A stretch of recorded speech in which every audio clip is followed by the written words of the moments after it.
Welcome, everybody, to the Armchair Racers podcast, episode 12. Don't have a guest this week, but we do have kind of a special show with Daytona 500 starting today, hopefully, as long as it doesn't rain out. So obviously that's going to be a special week for us. I'm Kenny Kibbe, NG Kibbs, along with my co-host Austin Belkey, and we'll get right into it. We're going to first go over kind of some Speed Week stuff, and then maybe a little bit of the season preview. We will hit up some iRacing stuff in between, and then I'd kind of like at some point to talk about some Daytona 500 predictions. Anyways, so this week we had the Clash, obviously, last weekend, or earlier this week. It was, Tuesday. And they decided to run it on the road course this year, first time. But it wasn't the first race ever on the road course because they ran once last season there for a points-paying race. And I actually thought it was a good race. Denny Hamlin was really strong. Ryan Blaney was strong. Chase Elliott strong as always, but he had to work his way through the field. And basically at the end ended up being a Chase Elliott trying to hold on from Ryan Blaney, who I believe had fresher tires. And Blaney got by him, but then did not pull away, made a few mistakes on the last lap, and in the final chicane they got together, and it led to Kyle Busch passing both of them and going on to win. Um, I thought it was actually a pretty good race. I do have one point against it, but Austin, I'd like to know kind of your reaction to it. What did you think of the Clash being at the road course? I thought it was pretty cool. I had pretty high expectations for it just because the race there in the 2020 season was so good. It was odd to see the aero package they used because last year it was sort of like Frankenstein where they had the high downforce but also had the high horsepower. So it's kind of interesting to see what it would turn out like with the high horsepower and low downforce package this year in the Clash. And I thought it was a really good race. I wouldn't mind if they did that next year. It just kind of in my opinion, takes something away from it that there's strategy and like you actually need talent to do well. Um, like the old Clash is just like 20 laps on the around the oval, and it was a shit show. But I mean, it's what you signed up for. Yeah, the one point I have against it in the Clash, and this is kind of personal to me, is that to me the Clash needs to be chaos, and it needs to be a race. At least going from the past races, it should be a race that anybody has a chance to win. Um, and Everybody has a chance to get into it. that's true. Um, but I think it's just a habit that's built up in me because of it always being at Daytona, where really anybody in the race has a chance. When you take it to the road course, let's be honest. There's a good amount of guys in here. They're not going to win this race. There's no way. I mean, it kind of becomes a BRL race on Saturday night. There's really only four guys that have a chance of winning. Yeah, so that was my only downfall of it. The racing itself was really good. Um, even despite those limited amount of drivers who could possibly win, there was still a good amount of comers and goers. I like the strategy involved with it. Um, Yeah, and shortage of tires. They only had like three sets or something, so it was kind of a tire race at the end too. That's why Chase Elliott stayed out. I was mhm. kind of concerned with everyone else, but six people went into the pits, but it's because they were all out of tires. And I cannot wait for the year that they have a race where there's rain. so Oh, that'll be great. so I'm good with it. I'm not sure I want to have this here every year, but I thought it was a good race. Every couple years would be cool. Yeah, I mean, even if they like maybe alternate from the oval to the I road mean, course. I think it'd be cool if they went to like Five Flags one year. I mean, they have a good amount of people that can go there, and it's a pretty standard track of like short track racing. That's a good point too, because then you also wouldn't have to pack in 40 cars. You'd only have to pack in, around 20. 20, I mean, and that's on a bad year. If they make it all the pole sitters, it probably more like 12 or 15. Right, yeah. They need to really change the requirements to get into that with, the whole playoff drivers thing's kind of dumb. I mean, which I don't mind. I can see why like guys like Dale Jr. say they want it to be only the pole sitters, because it always has been. But like times are changing, and at some point it's cool to get the more people in it, like all the playoff drivers. That's cool. The race winners. NASCAR put an emphasis on winning races, so to say that now those people winning a race doesn't qualify them for the Clash, I think that's kind of BS. I kind of just wish that they would pick a format for that and nail it down. You know, it always seems to change every few years now. I just wish they would pick one like criteria and go with it. Just stick with that. Anyways, moving on through speed weeks, we had the duels on Thursday, um, and the second duel race got delayed by rain, and the second race was definitely more aggressive than the first race. Um, Austin Dillon ended up winning the first duel race. He had a pretty strong showing. He seemed to really beat it. No, I thought he won the second. He won the first one. I thought Eric Almirola won the first one. Wait a second. Oh yeah, you are right. My bad. Because the first duel was pretty bog standard. I mean, it's just kind of like follow the leader. There was some strategy to be played on the restarts and stuff, and come out it's to like make sure you got with the Fords and got to pass Joey Logano, and at some point, which that's okay. It's their prerogative to kind of make it a one-sided race. So it is what it is. That's them trying to win. But it's also a duel. You're not supposed to go out there and set the world on fire, wrecking your 500 car. It's trying to get a good starting spot, but at the same point, you've made it. I will say I was pretty pissed off when Ryan Preece passed Ty Dillon on like the last lap out of turn 4 to kick Ty out of the 500. That doesn't make any sense to me. I blame the NASCAR website because they show the races chronologically, and then for some reason they show the Clash, then Duel 2, then Duel 1, then the 500. I blame your faulty memory, but I understand. Well, I put it up in front of me so I didn't have to use my faulty memory. But, well, there is a point, though, to Ryan Preece making that past the end because the top 10 in finishers in the duels do get points. And Ryan Preece needs points. He does very badly need points. That's so stupid how they give out points for the duels. I forgot they were doing that. Yeah, so that's at least one reason why he was fighting for all he could get in the end. I feel bad for Ty Dillon as well. I thought he drove a really good race. One other driver I thought. I thought back in the day it was just if you raced into the 500 in the duels, it didn't matter how fast you were in qualifying. That just set the order of the starting spots for the duels. I don't know why they're doing this on like you qualify, then maybe you could fall back on your qualifying. Um, well, they've always kind of done it that way, but the what makes it weird is because this year they made sure that there was an even amount of drivers, open drivers, in one duel as the second. They did not straight up take it based on qualifying order, the left row and the right row. You know what I mean? No, and that's fine, but at some point you say like, well then line them up in terms of qualifying, so the first, third, and fifth guy are in one duel, and then the second, fourth, and sixth guy are in the other duel. So, um, yeah, I mean, I understand that's a lot of math and proper planning on NASCAR's part, so I can understand why they wouldn't want to do that, it being a good idea, but it is what it is.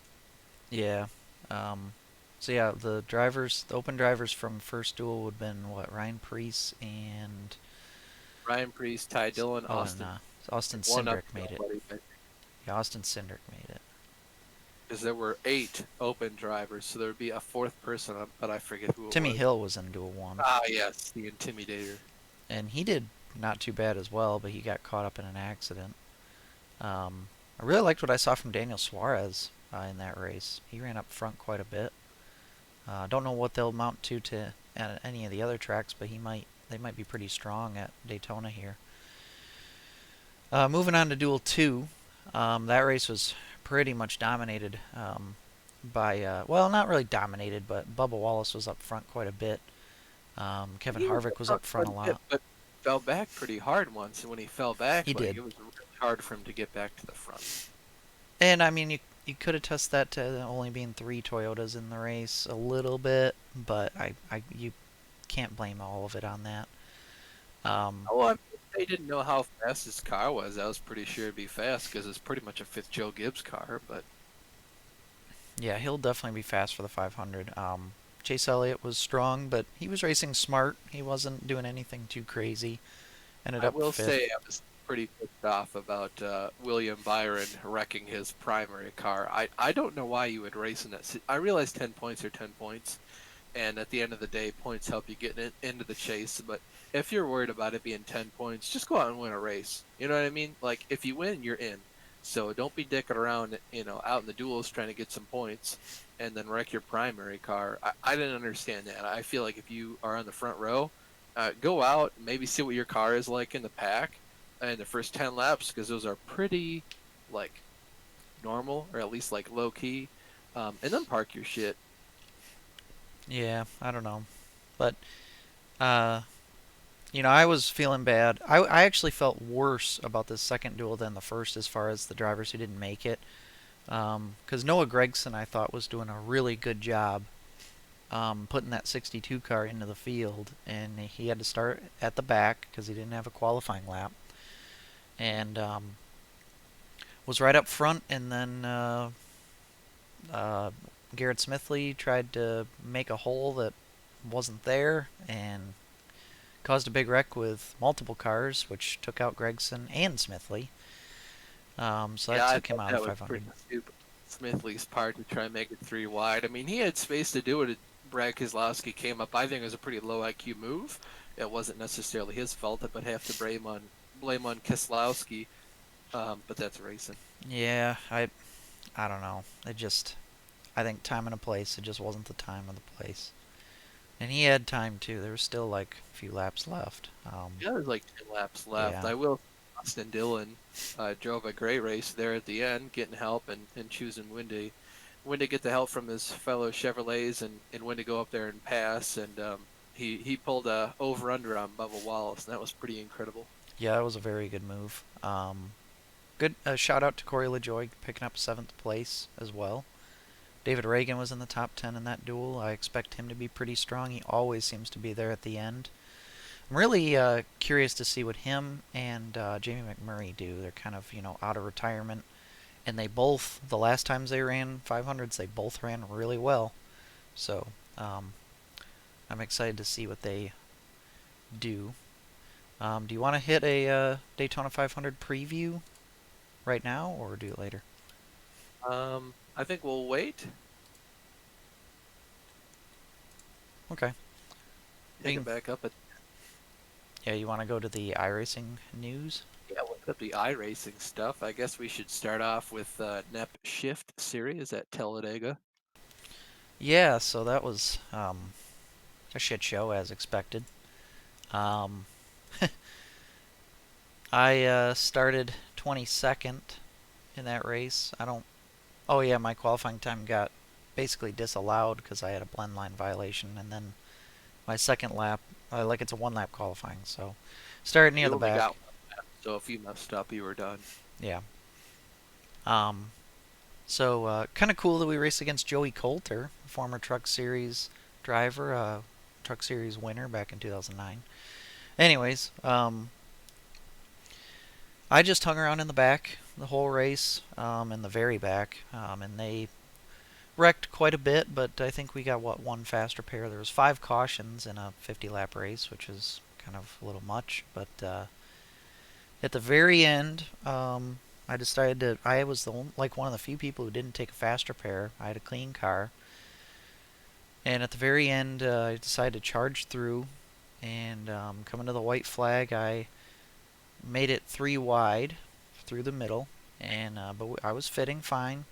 And some guys right to my outside wrecked coming to the white, and then a little bit after that, we're just about to go down into turn one, and Ryan Libby just kind of seems to hang a left on Evan Bollier and hooks him right, which hooks him right into me.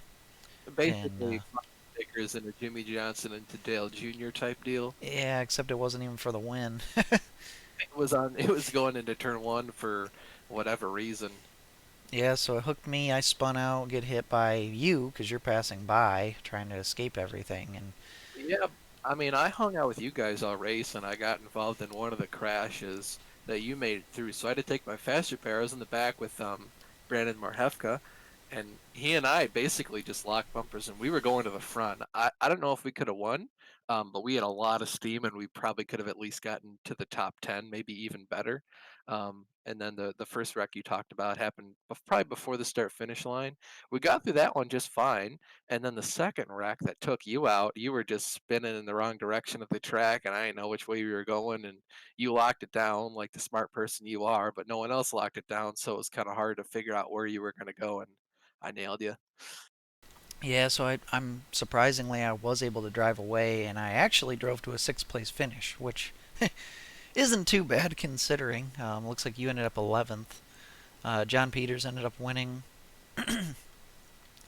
and of course the one of the few races where I think anybody has a shot to win, and yet again John Peters wins, just because he's the smartest out of everybody, really.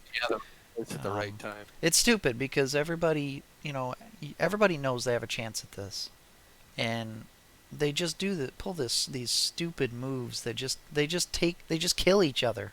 They're like, oh man, we all have a shot to win this, and then they all kill each other, and then yet again John rises to the top. Zane actually was leading on the last lap. Well, he passed John on the last lap, and then John repassed him before the line. It was a good little battle there at the end, but just um, yeah, we got a few races left. And I really wanted to get a win in this series before it ended, but I'm starting to think that's not going to happen. But There's always next season. yeah, I assume they're going to have another one. Whether I race in it or not is to remain to be seen, but we'll see. Now I'll let you take the mic for a little bit to talk about all the races I didn't do this weekend. Yeah, so the first race is all the dirt stuff. The midget series, I'm not gonna talk about that because it sucks, and in fact, it sucks so bad it's being discontinued. So that's cool. Then we have the dirt street stocks. That race went okay, I guess. We were at Lernerville. It's a weird track because you want to be on the outside, but it's not like a normal track where if you rip the lip, you can kind of bounce off the wall or there's like a cushion there. Because at Lernerville, there is no cushion. You just go over the berm and you're fucked. So that kind of sucks if you go over the berm, but it's really plays into my hands, I guess, because I'm just taking it easy. I'm just there to fill the field and do decent. So I'm not really pushing the limits of the berm or of the car, and I'll just kind of stay in the upper middle of the track and have a pretty okay race. And that was pretty much it. JR got taken out. He was like the first caution. He just got killed by somebody. Um, and he finished eighth, and I think I finished ninth. So it was a decent race. And then Friday night in the trucks, um, they drove terrible. Like, I don't know what was wrong with them. They were just too tight. I couldn't get it to turn. So I just started in the back because it's like the grid set by the finishing order of the previous week. And Ken and I obviously did nap trucks at iRacing Super Speedway. So I think I finished like seventh or something, which means I'd start like second next week or something. But we're not going to be there because we'll be at Atlanta for the NEP truck. So it is what it is. And then there's the GTRL GT World Tour League. We were at Detroit Belle Isle Grand Prix, so Kenny and I had our home race this weekend in that series. Kenny missed it though, so it was just me. I overslept by a ton, and I woke up at 11:32. Practice ends at 11:30. It's only a half Oof. hour. 10 minutes of qualifying, so I ran downstairs faster than I run down here for to start work. And like turned on my computer, logged into the session, got TeamSpeak open, went downstairs to like put on uh clean socks and stuff. And then I got a single lap of qualifying in, started seventh. Um and then the race started. I climbed to fourth just by virtue of like people wrecking and stuff. And yeah, Chris actually won that race. He went up there and passed Brian like half of the race left and just pulled away. It was incredible. Really proud of him. It was a great effort, and yeah, it was a good race. I really enjoy Belle Isle Grand Prix. Really, any street circuit. I think they're a lot of fun. Now that's to be clear, that's Brian Mellendorf, not Dean, who many of us know. Brian Mellendorf runs the Road Racing League with us only, and he's a pretty solid road racer. Um, did do you have many laps on Belle Isle? I did a VRS there once. I did a stint, and then earlier this year, sorry, last year, excuse me, in the September build, they released the Corvette in the LMP2. They had a shiny new shakedown one of the nights of the week 13 at Belle Isle. So I drove the Corvette there for 2 races. So I probably have like in total about 100 laps there. Um, I forgot all the breaking points from before, so I had to relearn them all. But I mean, pretty standard, I guess. And I left the line on because I'm never going back there. So if I didn't know where to brake, I could just glance down. But after like the fifth lap, I pretty much knew what I was doing. I ran one Ferrari Challenge race there. That's all the experience I have there. It was pretty fun. Pretty bumpy. Very Yeah, technical very track. bumpy. Well, it's Michigan. We don't have money to fix the roads, Yeah, even and though it was promised. But we'll stay away from that. yeah. Um, and then move on to BRL on Saturday night. Ah, yes. So start off with the street stocks. We were at Southern National. I don't remember where I started in the street stocks. I don't think it was very good. I think I started eighth because people didn't show up, and then going into turn one, we kind of like accordioned. I almost died. Uh, and then I think I finished sixth in that race. Pretty uneventful race. Then we go to the SKs. Started actually on the front row for the SKs with Mike Allen. I was following him. I actually gave him like a head start so I could see when he went, and he like went and then stopped, and then the green came out. So I just put my foot down, and I I think I almost cleared him going into turn one, but I didn't come down to take it because I didn't want to get wrecked. Um, and so we kind of fought for a while, and then he like got out to like a half a second lead, and then I was just kind of like, well, I don't want to burn up my tires, so I just I'll let him do whatever he wants, and eventually he'll come back to me. He did. I went to pass him a couple times. I looked, and of course, he's driving a car width off the wall because it's okay to do that. Not really. Um, and then I went to pass him. He like messed up going into turn three. He just went too hot, floated up in turn four, and I got underneath of him. And I heard my spotter say that he was outside of me. So I knew I was like, all right, I'm there. I'm just gonna go into turn one on the bottom, and he'll have to just make do with what he's got. Somehow I think um, he drove it in harder than I did, so he cleared me, and then he just came down and chopped my nose going into the corner. So I'll probably get a penalty for it, but in my opinion, it's completely his fault because like you can't fuck up that bad and expect me to not go for it. And also, it's kind of hard to hear the spotter say clear at the last second when I've already committed to the corner. So it is what it is. So past that, was it just you guys involved in that then? So I wrecked him, and he went to the back. After that, I slowed down to try and give him a chance to gather it back up, and Justin tried to stay off my back bumper, but JR was too far back to see it. Got into Justin, he hit me, and I went down the track onto the backstretch. I went below the yellow cone for pit road, but above the pit wall, so I got a black flag penalty. Justin told Lowe he'd probably have to clear it, and he did clear it, but it made me go to the back of the field for it, so I was kind of pissed off. It is what it is, but so it sucked. I think I finished like seventh or whatever in that race. And that I actually watched the end of that on Brian Dean's stream, and it looked like Justin ran away with that and ended up picking up that win. So that was cool. He did, yeah. It's really hard to pass in those Oh cars, yeah, hard to pass especially that track. when you get up to someone on the rear bumper. You kind of get stalled out and can't make more progress to pass them. So, but yeah, he drove a fantastic race in BJR, so that was cool. Who won the? Did JR win the straight stock race? Oh yeah, how's that even a question? Yeah, that's true. Um, so then we move on to the Grand National Series, which I did participate in this week.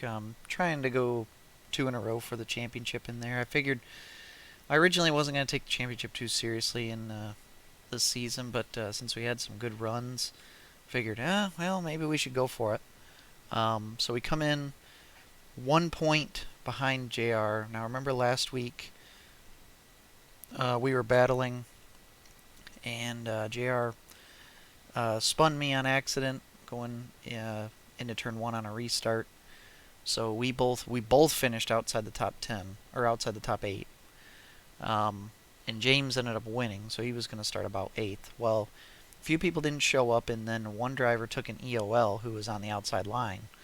And James, myself, and JR were all on the outside line. So that moved him up to 4th, me up to 6th, I believe, and JR up to 8th. And that was actually a godsend for you guys. Yeah. So go and then this that totally changed complexity of the whole race because in turn one, lap one, um, James got into Brian, and I heard James say on the radio, "Hey, I got hit from behind. Sorry about that." But that's actually I looked at the replay. That's actually BS. He hit Brian first, Yeah, I hit Brian first, and then and then Brian got came hit. back because James got hit from behind, having to slow down. I don't know why James is going that fast in the beginning, um, but that's kind of par for the course, and I'm sure there won't be a penalty. So, anyways, so Brian gets spun, causes this huge wreck. I get through it. James obviously did not. He was right in the middle of it. JR got hit like on the left side, and then I think he shot up into the outside wall. So he did have damage, but he stayed out. Um, and turns out he did have a drivable car still. Um, so I ended up second. I was like, holy cow, this couldn't be any better. And so, but I had to restart on the high side, and JR was restarting 4th, I believe. Um, so we had multiple restarts where I was on the outside of Jason Menda, who was the pole sitter, and I would get ahead of him but not clear of him, and of course he would get ahead of me, and then a caution would come out. I'd never had another run where I could get in behind him and then set him up. And then we had one restart where JR was 3rd, so he got by me. Then we got another caution, so now he's 2nd. And then uh, had another restart, and I got by Jason. So JR was in the lead, then Jason was 2nd. I got by him, so I was 2nd.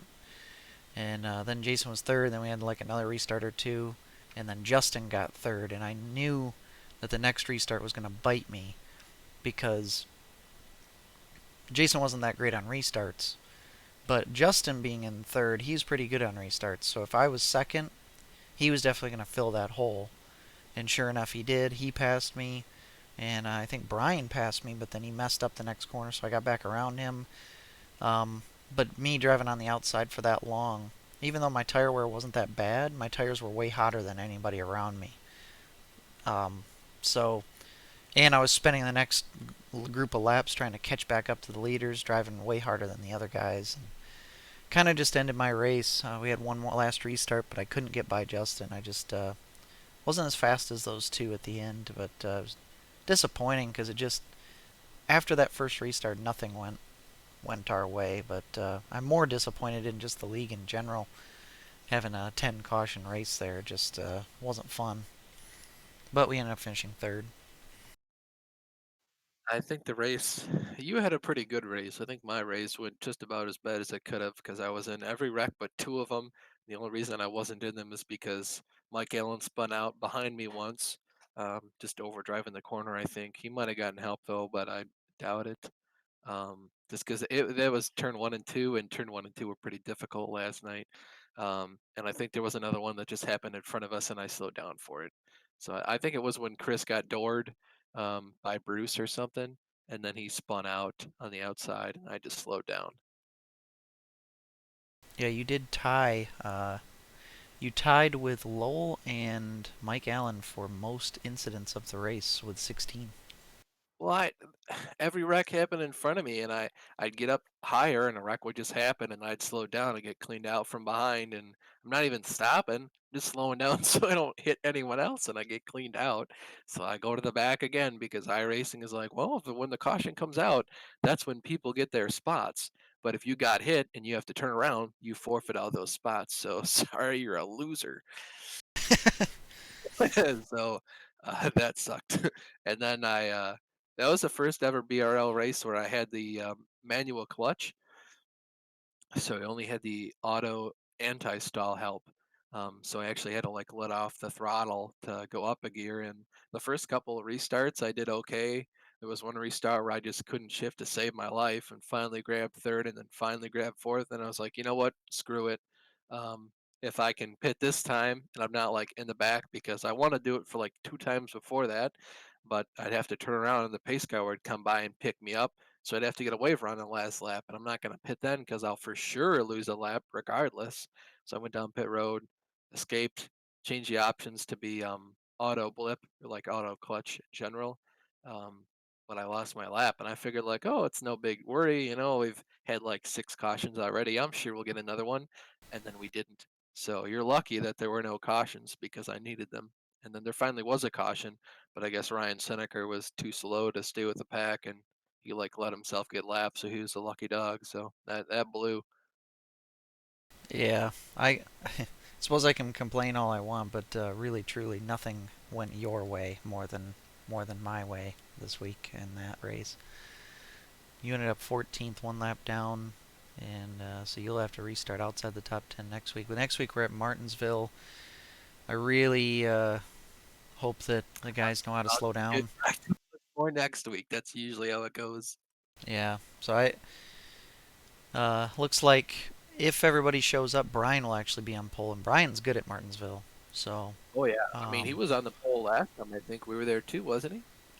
maybe I'm not sure. Yeah, you might be If, right. if he wasn't, I think he went up and got the lead, and then like halfway through the race, he kind of knew you had better tires.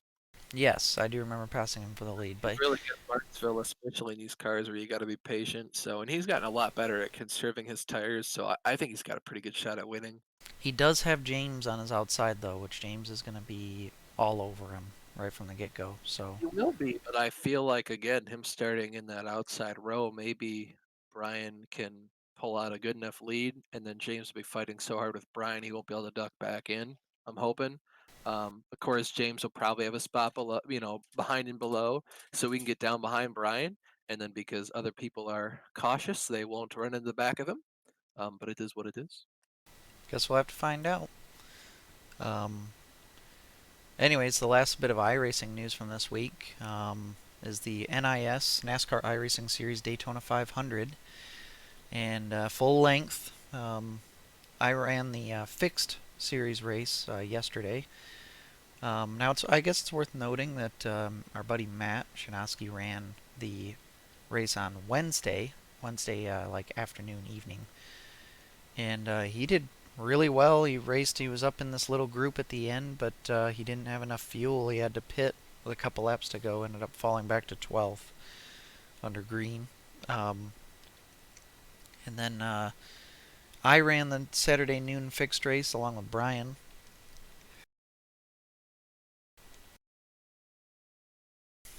Sorry, I had to sneeze. And so Brian and I ran. We were both in different splits, and Brian, I guess, in his race, not even like 20 laps in, got loose and just spun out and wrecked himself. So he was out. So I kept going, and I was just running at the tail end of the draft. I never lost the draft. Well, maybe I did kind of once, but there was a few um, wrecks going on, and every once in a while we did have some green flag pit stops a few times. But I was just staying towards the back and didn't really have to dodge much, just had to stop for wrecks. And so at the very end, there was a caution, and we pitted, and we were just inside our fuel window. So we pitted, and obviously, if you're, pushing the issue, or if you're at the front of the pack, you're going to get worse gas mileage than if you're at the back, like I was. So I was just riding, saving, and it got to be about 5 to go, and guys started talking about that they're not going to be able to make it on fuel. Well, I was about a lap to the good. So as soon as I heard that, I went for it. And so I started storming through the field. We only had like 15-ish cars in the lead pack, plus a couple lap cars. Some guys started diving down to the pits, and I went after it and got up in well inside the top 10, and we're coming to. I think we were coming to two to go, and off of turn four, some guys wrecked. They went up, hit the outside wall, came back down the track. I saw it happen, so I dove left, but I just didn't dive far enough. And I think regardless of what I would have done, I think I would have gotten clipped anyways. So the guy clipped me, and I spun around and did kind of a 360 and actually saved it going into the pit lane. But I ended up entering the pits too fast because I was spinning at speed. And we also never got a caution for it, which I don't think would have mattered since I had a penalty to serve anyways. But I just went right through the pits, came back out, and finished the race. And I crossed the line in ninth, but I ended up 11th because of the they put me in the last car lap for that penalty. But it just stinks because after that wreck, there was only like 3 cars left in that lead draft, and I feel like I was in the best shape as far as fuel. I don't know if I would have won, but I would have really put a good fight up at the end. But 11th They probably place, run out though. yeah, I don't know. I was gonna push them as hard as I could. I'm gonna try to know if they're telling the truth, but you definitely had enough fuel because I was doing the calculations a lot, and you had one lap to the good at worst. Yep, yeah, I was 1 lap to the good. When I finished the race, now granted, I slowed down to go through the pits, so that was a little less fuel. But I was also by myself the last lap too. So with that, I ended up with zero point 0.9 laps left when I crossed the line. So I was definitely good. Um, and yeah, I don't know how hard the guys around the lead there were driving at the end, but I was going to push them as hard as I could. But 11th place still a decent finish considering we still made it to the end, so that's good. We still gained some I rating. So I'm planning on running at least the majority of NIS races this year, maybe all of them. So it'll be fun to get back into that. It'll be something fun to do during the summer. And also Brian and I think Matt and Tim And are all running the another open Daytona 500 right now, and Brian and Tim are both in the same split, so we'll be cheering them on. Hopefully their race is still going well. Their race is going on right now, so yeah, Brian is 21st and Tim is 17th. Leaders just went into the pits, so we'll see what happens. they're just riding around. Yep, just riding. He's doing the same thing you did last car in the lead draft. Cool. Um, anyways, I do have not much video game news this week. I don't remember if I said last week, but I finished Mafia 1. Uh, pretty good. Um, Pretty good game. They remade the game, so it's not like the original. The original is back in like 2002 or three. Um, so it was a good story. A little bit cheesy and clunky sometimes, but that's to be expected when the original was that old, and they wanted to keep things similar at least to the original. Thinking about buying Mafia 2 remastered, although it's not gonna be as good a quality as Mafia 1 was. Um, but it wasn't too bad of a game. Have you been playing anything lately?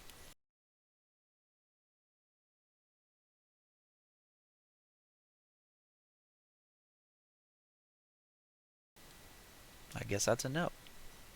What's up? Sorry. I said, have you been playing anything lately? Oh, just Forza, really. Played some Rainbow Six with the guys from college. I don't really like playing it, but I enjoy playing with them, so I played it. Sorry, Tim like turned a guy into the pit wall on Brian's stream or whatever, and they were yelling at each other. Oh boy. Yeah, I think it was the other guy's fault, to be honest, but we'll see. Um, but yeah, so real quick, back to BRL. I think Brian's got a pretty good shot. James has a pretty good shot. He's been getting better at conserving his tires and knowing when he needs to push and when he doesn't. So I feel like, and he's always pretty fast, especially at Martinsville. He might win, but I feel bad to say that you and JR won't be in contention to win. So say it's probably between the four of you guys, and it's hard not to throw Justin in there too. Um, Moving on to do you have any rant this week? Other than people not checking up for cautions and stuff. No, I know you're pretty mad about caution-filled races and not being able to race when there's a wreck every 2 laps. Yeah, it's just and it's not. it's nothing specific to one league or event or anything like that. It's just completely in general. Last night was just like another example of it, I guess. And we're not BRL's not like that every single week. There's actually quite a few races we run there caution free, so it's like it seems to, for whatever reason, depend on the track. And I know we've seen this with Southern National in the past. Not every race we go there, but quite a few of them just seem to be caution fest. I know it's hard to pass and it's hard to make moves, but it's still doable. And yeah, it's Well, just people up all the time. I mean, going in the corner, someone overcooks it and goes high. It's really hard to take advantage of it depending on when they do it, and it's so easy for the guy in front of you to just lose all capability to drive a race car, get loose, and you can't go anywhere because if you stay in the throttle, you'll wreck them. So you have to back out of it. And then the guy behind you is like, "Hey, this guy in front of me sucks, so I'll just go ahead and pass him." Like, no, that's not how that works. But whatever. and then too like you know if you miss the groove, or even if you're just in the high line at Southern, in those cars you have to be really careful getting back on the throttle, especially on a restart. And saw multiple occasions where guys just kind of lost it on their own up top. Um, and that track too is like it's really line sensitive. You need to do everything you can to get to the bottom. And I think sometimes people don't realize how much you actually have to slow down to get into the corners properly there. You have high banks, but you have really sharp corners, and it's a short track. Yeah, I mean, you really have to really set the car into the groove. You I do. mean, you just on the bottom and kind of just ride around from there, and it's if you don't do that, you're gonna have a bad time. But yeah, I worry about next week being Martinsville. Like there's been races where we've run few cautions, but there's been plenty of races where we've had just absolute wreck fests. So I'm hoping we don't get that next week. Hopefully we can get to the front.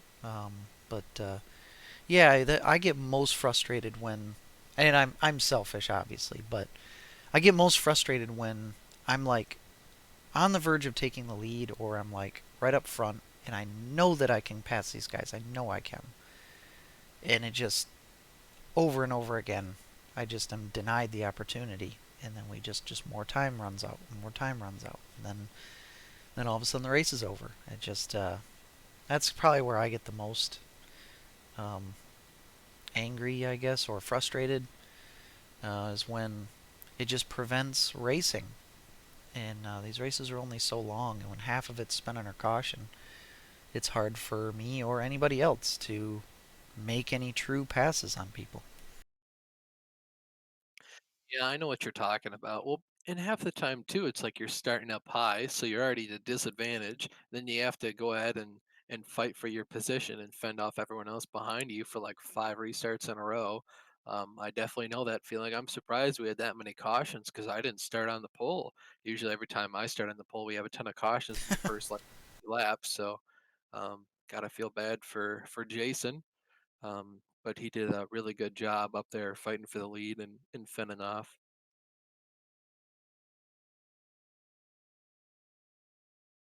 Before we get to maybe some NASCAR season or Daytona 500 preview, do you want to go over some modeling news? Oh yeah, I can. I finished my Joe Nemechek model. Looks pretty good, a lot better than I thought. Um, the hood's kind of messed up because like the decal got all wrinkly. I don't know why, but it does sit really low to the ground, and that's because I pretty much cut off all the little nubs for the wheels to go on, and I just kind of like glued it to the like the axle piece um, where I wanted it to be. So sits really well, but I had to cut it up. Yeah, I thought your Joe Nemechek model turned out pretty nice. I think that's, aside from maybe the Bell South car, that's probably the best looking car that Joe ever drove in his Cup career. I think the Bell South car looks better in my opinion. I like this a lot. But it was just, and this car was such a piece of work. The Jimmy Johnson kit was trash because A, it's the wrong body style. Somehow Ravel and Monogram are like AMT, can't decide what a car actually looks like. So they just like messed up the dimensions. So I couldn't build like any Jeff Gordon car because all the stickers and decals, aftermarket ones, are made for for the Revell kit, and the AMT one is just different. It's like taller somehow. So it's pretty limited on what car I could do, and I'm lucky that this one turned out as well as it did. So do you have like another? Do you have something that's up next? Yeah, doing the Dale Earnhardt Wheaties car. Anything after that? After that, I got like 5 models in this bag I can do, and then like models in another box. It's just hard to figure out what I want to do next because I got a couple different ideas of what I'd like to do. Like I got 2 more Jeff Gordon cars to make. One of them I want to. My dad and I bought like a lot of models off eBay for like $6 a piece, which is like dirt cheap. Um, Two of those are Luminas. One Lumina, at least, I'd like to make a Dale Earnhardt car out of. I already bought the decals for it, so it shouldn't be too hard to make it. Um, and it's just black. So like that's the only color you have to paint the car. It's just straight black. It's the same with the Wheaties. Just paint the whole thing orange. Um, and then I have Dale Earnhardt's Wrangler car, DW's Pepsi Challenger car. That one's gonna be really really tough because you have to mask it all. Um, I got Rusty Wallace's like the I think 26, but it's the blue Pontiac, the 2+2. And then I got Buddy Baker's, I think 80 or 81 500 car that I could do. Well, if it's his 500 winner, it'd be 80. Yes, I believe that's what it says in the box. That's Good cool. job. Yeah, the fastest Daytona 500 in history was that race. Incredible. Yeah. Yeah, I'm impressed with how fast you can actually put those models out and actually still have a pretty decent looking model at the end. Yeah, I don't know how I'm doing it. I just like sit down and do it. It's amazing the progress you make when you just like sit down and do it. I've gotten quite a bit faster at them too. I'm starting to streamline it a bit more than before, but it's still, in my opinion, pretty slow progress. But I don't know. I mean, there's some dude online who, holy shit, and Brian's erased some guys like all over the place. There's some guy online that makes like a new model every 3 days. Like I don't know Damn. if that's cool life. Yeah, and they look good too. Like they're not bad. Um, but he does a new one like every 3 days. I don't know how he continues it. There's other people online that make like really nice models, and they come out with like one every couple weeks. But then you look at Brian's, and Brian's are all super detailed, and he's been working on 3 of them for like I don't know 6 or 7 months or something. So I'm not. It's it's weird to gauge like how much time you put into it for the results. Right. Um, I had an idea for this last bit of the show, kind of a Daytona 500 slash season preview. What I was thinking was actually going through the entire Daytona 500 lineup and just like our thoughts of like this race and like the whole season. And Oh, we still have a decent amount of time. We're 52 minutes in. That's something you want to tackle? oh, definitely. That's what I thought we'd do. We didn't really prepare much for this podcast this week, everyone. Spoil it. I was almost thinking like going in reverse order of the lineup. I have the lineup sitting Yeah, right in front of me, definitely. and we can go row by row. Yeah, so I guess starting dead last is Kaz Grala for Colleague Racing. I personally I don't think Kaz has a whole lot of talent compared to the rest of the field. I think he's good, definitely like top 30 talent wise. His car being by Colleague, they always somehow have really fast super speedway cars. He's only starting dead last because he got kind of wrecked in his dual race, and just by luck of the draw, the other open cars got wrecked worse. So yeah, he lives to fight another day. Yeah, and I think I I really wish he could get a full time Xfinity ride, even a truck ride. I think I think he's a little more deserving of that number two car than Myatt Snyder was, but maybe Myatt will prove me wrong. Um, but if anybody remembers him, Kaz made one start in the Cup Series last year at the Daytona Road Course and finished top 10. So um, I'm hopeful for him. I've always liked Kaz. And I just noticed this. Pretty hilarious that the guy starting next to him is Austin Cindric, and if you remember, when these guys ran in trucks together, Cindric dumped Kaz Grala at Canadian Tire to deny him his first win, and to get Cindric's first win, I believe. Very interesting. And I've always disliked Cindric from that point on, and I've always liked Kaz from that point on. think I remember seeing that race. Didn't he dump him at the bottom of the hill at the double right-hander? Yeah, that really the slowest Yeah, part of that the really track. pissed me off. Yeah, that made me mad too. And I've never liked Cindric. I can appreciate what he did last year. He's starting to really win in Xfinity, but I think he's by far got, the first or Here's second the best deal with car. Cindric. I don't understand. Like Richard Childress has grandsons, right? Being Austin and Ty Dillon. Everyone considers them to have gotten everything from their papa. They're using grandpa's money. Austin Cindric's dad is like Penske's right hand man or whatever, Yep, right? Tim Cindric. So Yep. yeah, so how come Austin Cindric hasn't been having to go through all this stuff like, oh, it's just his dad's friend's money and he's just had the right handed to him and he's in the best equipment anyways, and like why aren't we having that double standard? Not sure. I put that to him. I think there's plenty of more talented drivers that could be in that car. And if you notice too, Cindric gets to race anything he wants. He's raced everything. Yep, that's what I'm saying. So yeah, I kudos to him, I guess, for making the 500. But yeah, we'll move on But in the to way he did it, we already talked about that. That was complete BS that he even made the 500. In my opinion, he should have gone home already. right. Yeah, I agree. Next row is BJ McLeod with a new team, Live Fast Motorsports, which is him, BJ McLeod, and Matt Tift. If anybody remembered him driving a little bit.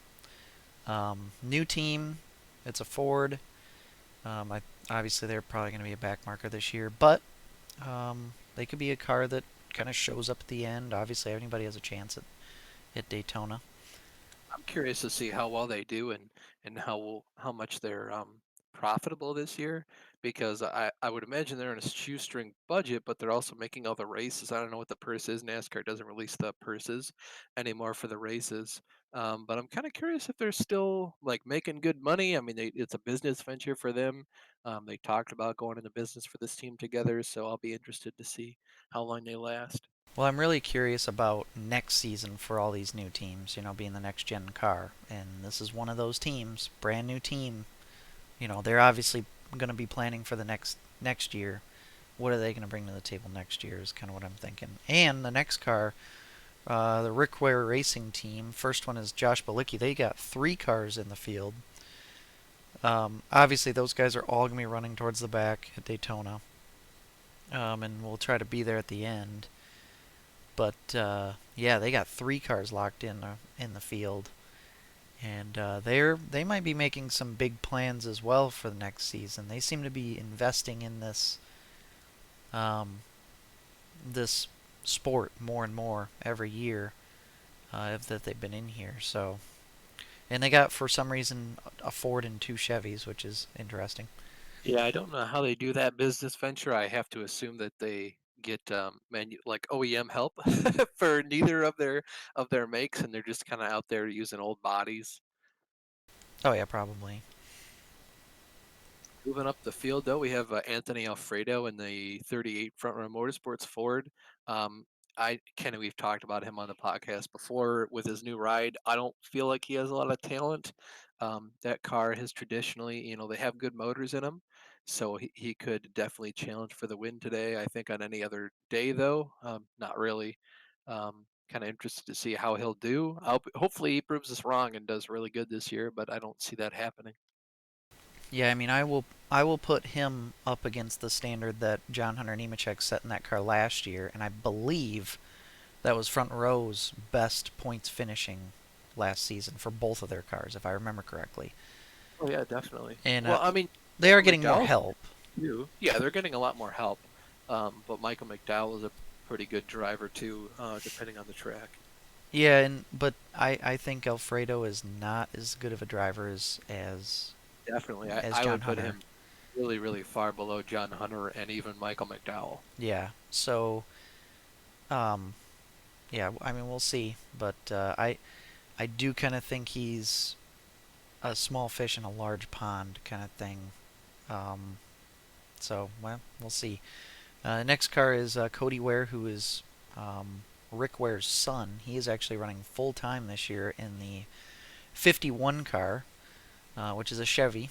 So again, another car that's going to be really conservative in this race, most likely, and we'll try to be there at the end.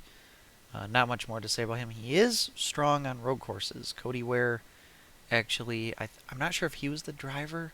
I know Rick Ware Racing actually won the Asian Le Mans Series championship in the past. So Cody Ware does have a lot of road course experience. So next week might be a time to watch out for him. And then Ross Chastain starting 34th in the 42 Chip Ganassi Racing Chevrolet.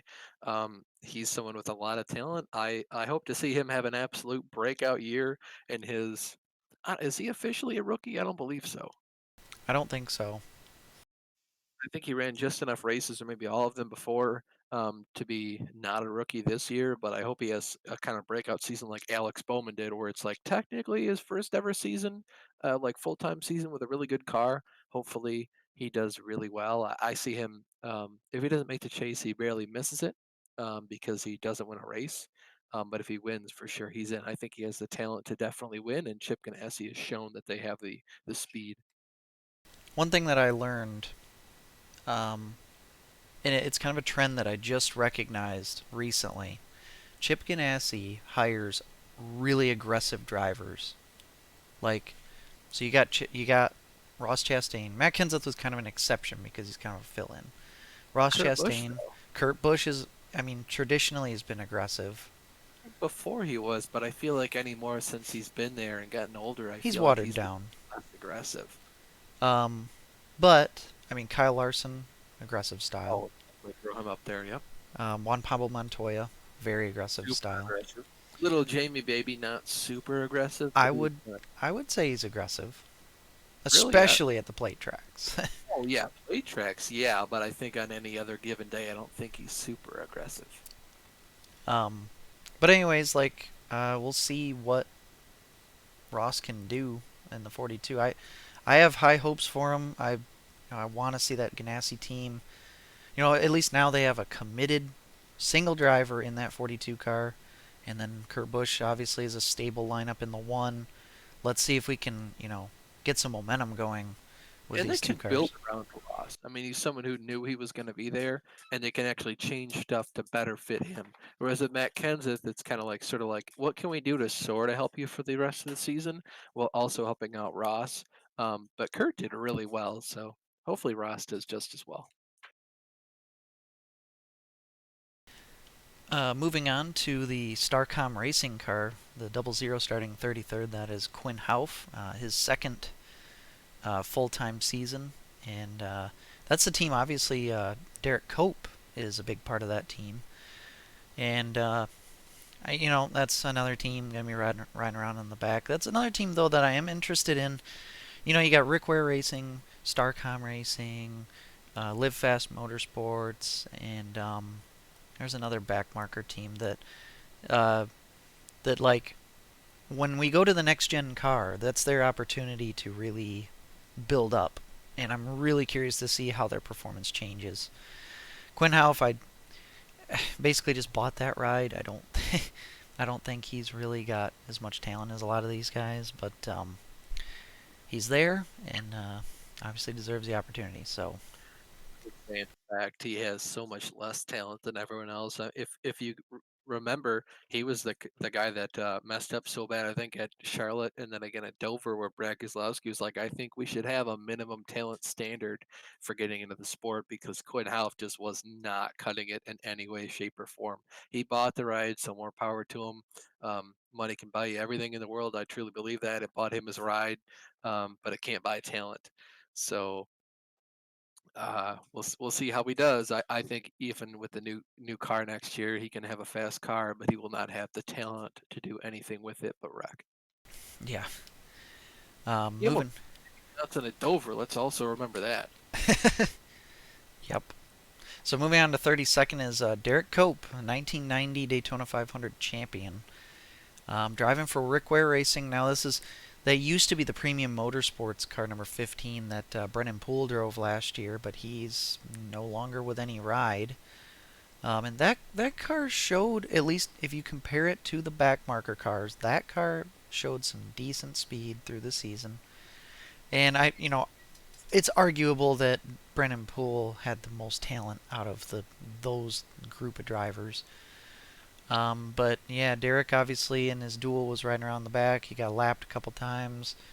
He'll probably be doing some of the same, but again, I really am interested to see, if we get down to the end of the race and it's a big time wreck fest and these guys get put into like the top 10, will their true colors come out? Will they go after it? And who knows? I'll be rooting for Derek for I sure. think you do whatever you did yesterday or Brian's doing today, right around the back, and if you're up at the front with 10 to go, you're going for it, you know? You're Right. giving her all. So it would be honestly, as much as I love Chase Elliott, it'd be cool as heck if Derek Cope was running second going on the backstretch and going into turn three, Chase Elliott blew a tire and Derek Cope won his second 500. I think that'd be really funny. I think it'd be cool. I don't expect it to happen because I doubt Chase will be leading. He'll probably get wrecked like halfway through. But Derek Hope is someone that I definitely expect to be there at the end in some capacity because he's going to ride around. Right. And the only way he'd get wrecked is if there was a wreck on the start and someone just took him out, or if while he was getting passed, he somehow Kevin LePaged the field, or the field wrecked while they were passing him because he's a roadblock. Guess we'll find out. Um, next is, Next up, yep. Next up is Eric Jones. New team for him this year. I'm really excited to see how he'll do. I expect him to be right around where Bubba Wallace was, maybe a little bit better, maybe a little worse, probably plus or minus 5 positions in the championship standings when it's all said and done. His car looks really awesome though. That bright orange Armor All car looks sweet. Oh yeah, that Armor All paint scheme is pretty cool. Yeah, I would think Eric would do a little bit better than Bubba. I think this is gonna be a um, kind of a Break. well, it's gonna be kind of like trying to find out how truly good is Eric Jones and how truly good was Bubba. You know, um, that's I like I in a way I kind of like seeing drivers who have been in really good equipment go down into worse equipment to see how they do. Like the And vice true versa. yeah, and vice versa. Yep. And I think the true king of that was Kurt Busch. Like how he went into like Phoenix Racing, Furniture Row Racing, and actually ran well. I think Oh he is yeah, the definitely. standard for that. Well, we And could see what happened to Bobby Labonte. He was in the 18 doing pretty decent. Went to the 43 and he was supposed to light the world on fire. It seemed like everything was lined up for him to just kill in 2006, and he killed, but in a really bad way. I also do think though that car wasn't as good as people might have thought it was, Definitely not. But because maybe nobody did really anything in that car. Wallace is like a five-time champ in the waiting. It's just Richard Petty's cars are trash. Yeah. But yeah, I'm definitely gonna be rooting for him. Um, and he made a mistake in his duel, I think, with a green flag pit stop. That's why he's so far down. So he at least has a clean car. Anyways, Oh, but back, isn't he? I believe they changed the engine. Yeah, they changed the engine in this car. oh, is he going to the back? Okay. Going to the back. So starting P30 is the rookie who will definitely win Rookie of the Year this year, Chase Briscoe, in the 14 car vacated by Clint Boyer for Stewart Haas Racing. I'm going to be rooting for Chase this year. I like him. I got sick of seeing him win all the time in the Xfinity Series, but he's a good kid. He seems to be really talented, both in the dirt and on the pavement. I'm interested to see what he does on the road courses. But I think that's a good breath of fresh air in that 14 car that we haven't really had. And sounds like Kevin Harvick's kind of taking him under his wing, which they could really make something dangerous in that 14 camp if with Harvick, kind of being at his side. And obviously, this race isn't going to be a really good taste of what he'll bring to the table, but I'll definitely be rooting for him this year. No, I'd say let's wait to the cookie cutter tracks like Atlanta. I mean, that's Kevin Harvick's playground. He puts on clinics there, and if Chase Briscoe can run even top 10 and be kind of doing the same thing that Kevin does, I feel like that would be a true test to really say that he's driving close to Harvick's level, and Harvick's really helping him out. Because you look at Kansas, I believe that was Danica Patrick's best track by far in the Cup Series. And you look at why, and it's Kevin Harvick went around that track with her with a very fine tooth comb. And Kevin Harvick's very good at Kansas, and Danica Patrick also was very good at Kansas. I think that's where she got her only top 10 2 years in a row. She was set to get it a third time, and I think Joey Logano just dumped her. Wouldn't doubt it. The next Chase driver, what? was last, so in the Xfinity Series, so Oh yeah, I would expect him to win at least a race this year. yeah. I mean, he definitely has the equipment to do it. 29th is Tyler Reddick, which I think this car, I, I he's kind of like a driver that I think could be a breakout driver this year. Um, it was cool that Richard Childress Racing did get a win last year with Austin Dillon, and Reddick showed some like bright spots. You saw it like Phoenix, I think it was. Yeah, before the pandemic, he had a race-winning car. I mean, he was really good, and made a couple mistakes that cost him. But Doing well at Homestead too. I think he came home fourth. yeah, he's the guy that will just push the limit, and sometimes he goes over the limit, which costs him. But I think he really kind of reminds me of a young Kyle Larson, where he really hangs it out and he's really aggressive, but he'll occasionally knock the wall down. But if he can kind of groom that and just be a little more calculating, I think he can win a bunch of races. And I hope that Richard Childress Racing keeps investing in him because I think he deserves it. And he ran pretty decently last year. I expect them to be a little bit better this year. Maybe not win a race quite yet, but I think they'll be close. And I think you look at, I mean, because they pulled Daniel Hemrick out of that car, and he didn't do bad, but he did finish like a spot or two behind Austin Dillon every race the whole season. Like he was like 80 points behind him when the season was over, and that's like a point. That's a place or two every single race. So definitely not as good as Austin by any means, but there. And they pulled him out after the first year, and Tyler Reddick was in the car. And I remember Tyler Reddick's first ever race in the Cup Series. Was it like Kansas or something? Um, Maybe Chicagoland, and he finished like eighth in a third RCR car, which usually those cars are lucky if they finish. And the man went out and almost won it. Moving on to P28 is Joey Gase. That's the final Rick Ware racing car, the 53. And Joey Gase has shown some bright spots at Daytona and Talladega. But again, he's going to be a car riding around the back most likely, and we'll see if he'll make it to the front at the end. But one thing to think about is like if these Rick Ware cars all make it through the carnage to the end of the race, you do have three cars that could potentially link up. And granted, they might not be the fastest in the world, but if they could all work together, they might actually be able to make something kind of like the front row cars did in 2013, I believe it was, at Talladega with David Gillen and David Reagan finishing 1-2. Might be able to make something like that happen. Who knows? Would be very cool.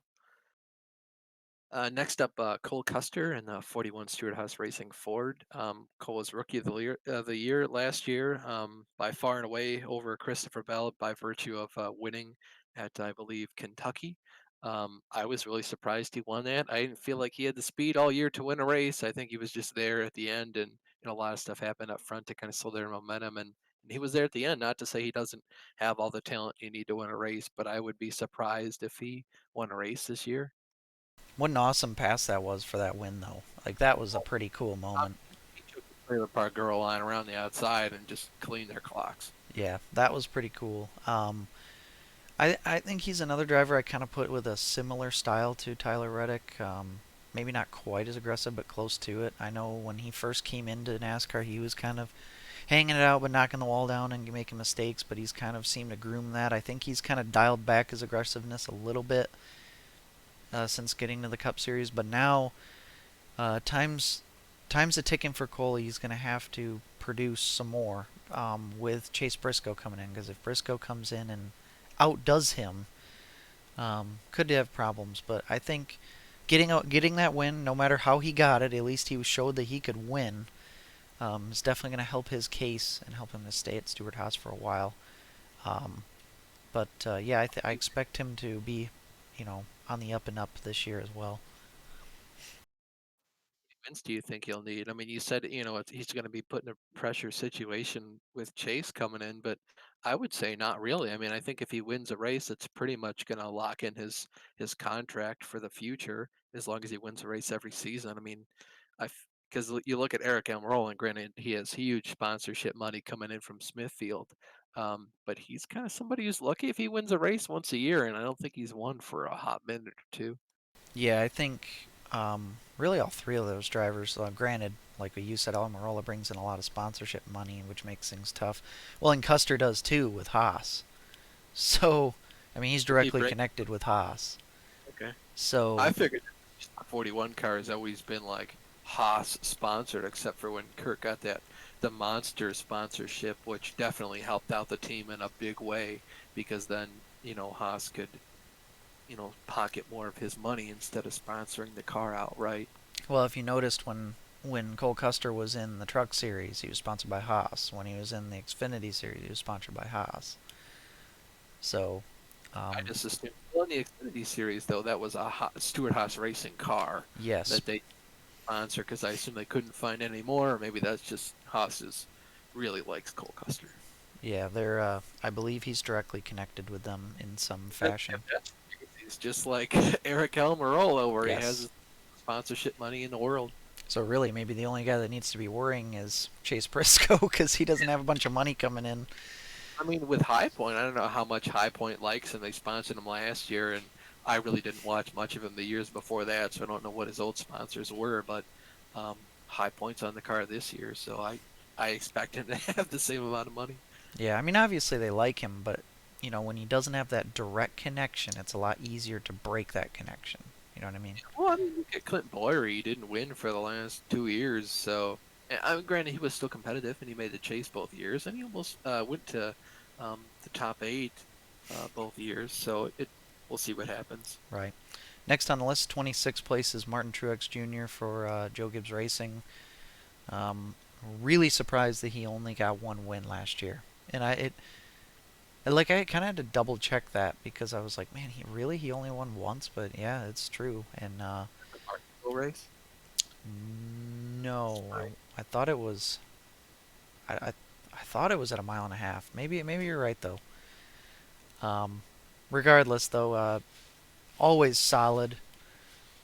Runs near the front every week. He leads a lot of laps. The cards just kind of got to fall his way, I guess. I expect him to have more trips to victory lane this year.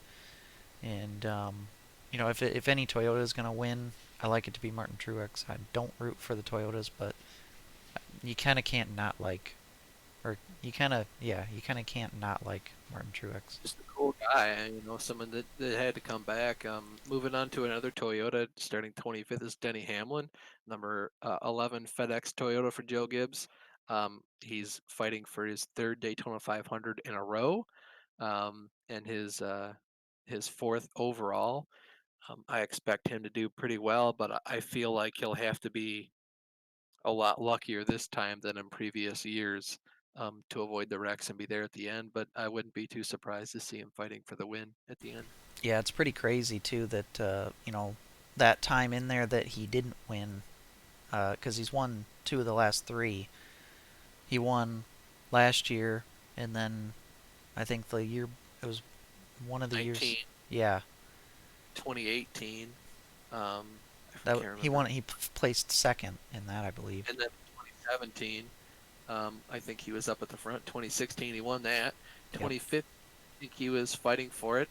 And in 2014, I think he was third behind Jeff Gordon and Dale Jr., who won the race. Yeah, I mean, he just always seems to be there at the end. I mean, you gotta imagine the guy's luck's gonna run out, but the Yeah, guy, maybe it's all feel. Maybe he just knows when there's going to be a wreck. yeah, don't know, but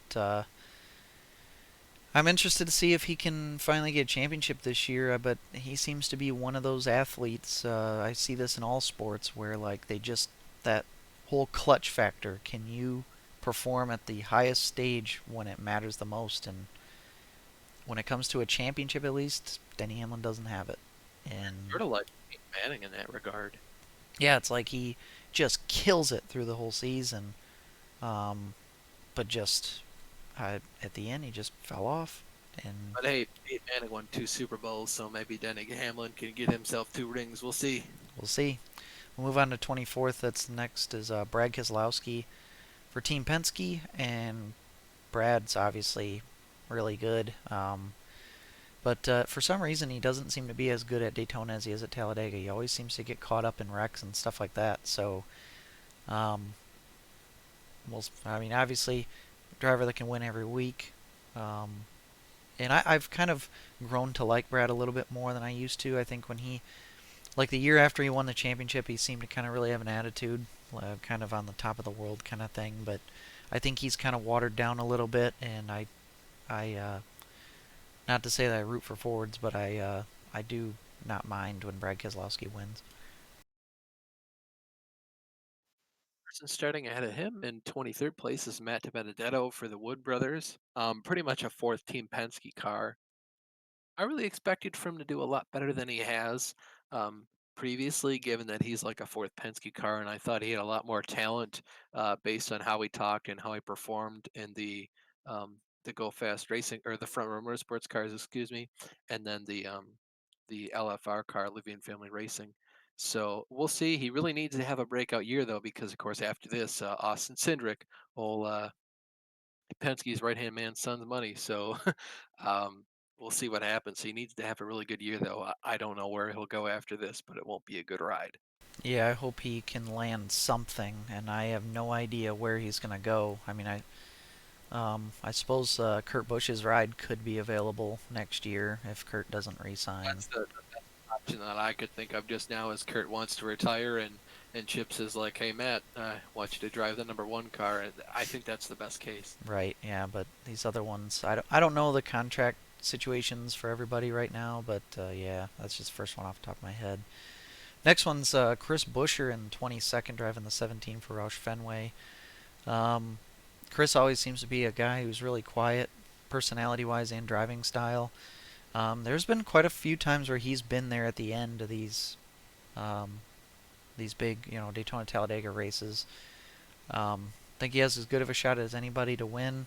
I had higher expectations last season for Roush to do well, and I don't know if the whole Ryan Newman thing might have thrown them for a loop, but they did not run well at all last year, and they actually, like Newman especially, ran pretty darn well the year before. So that's why, He almost made it to the second round of the chase. yeah, and I thought that they had, um, I thought they were on the up and up because of that, and I thought Chris Buescher's always pushed above his weight when it comes to driving race cars, but they had a pretty disappointing year last year, so I hope that they do better. But the competition's pretty tough, so they're gonna have to dig deep. Basically, it's one of the things where you won't be surprised if he performs at the same level as he did last year. Someone who I think made a slight improvement last year, though, Ricky Stenhouse Jr. Obviously, he wrecked a lot in the beginning. I always go back to the race at Darlington where he wrecked on the first lap, and spun himself out and smacked the inside wall, driving the number 47 JTG Darty racing car. Kroger and Noss sponsorship on him. So it's nice to see that that car is still getting a lot of sponsorship money. Of course, he's the only chartered car for that organization. Curious on your thoughts, that team in general. Yeah, that's obviously that team, the 47-37 had such a rough year last year. Like they had the most last place finishes last year, and Ryan Preece just could not get anything to go his way. It was like anytime he did have a good run going, it was destroyed by mechanical or crashes. Seems like a lot of times that team would crash. Every Um, time, it usually it wouldn't even be their fault. Ricky's would yeah, be his fault. Ryan's, he'd just be running around having like a top 10 finish on the cusp, and he'd just get like just spun out, hooked out of nowhere because someone in some dog shit car decides like, hey, I'm gonna do some fuck shit and almost kill Ryan Priest. yeah, and it was like the wreck at what was it, Kansas? I think it was Kansas or Chicago. It Yeah. was like completely out of his control, and he dodges it and just complete. Like when he wrecked too, he was not wrecking like a little fender bender. He was destroying his race cars, and that team's not big enough to just keep making race cars over and over again. And I think that's probably taken a toll on them, and probably why they had to give up a charter. So I hope that they attempt every single race, and I hope that they get into every single race, and I hope that they perform better than they did last year. I really like that team. I like Ryan Preece a lot. Um, but yeah, they're gonna have to they seem to be on the downslope here. Hopefully, Ricky being their car that's locked in can have strong runs and be better this year. But yeah, it's a little bit worrisome times for that team. Hopefully, they can also make the transition to the new car next year as well. Hopefully, they don't kind of back out because of the added cost of having to invest in new cars.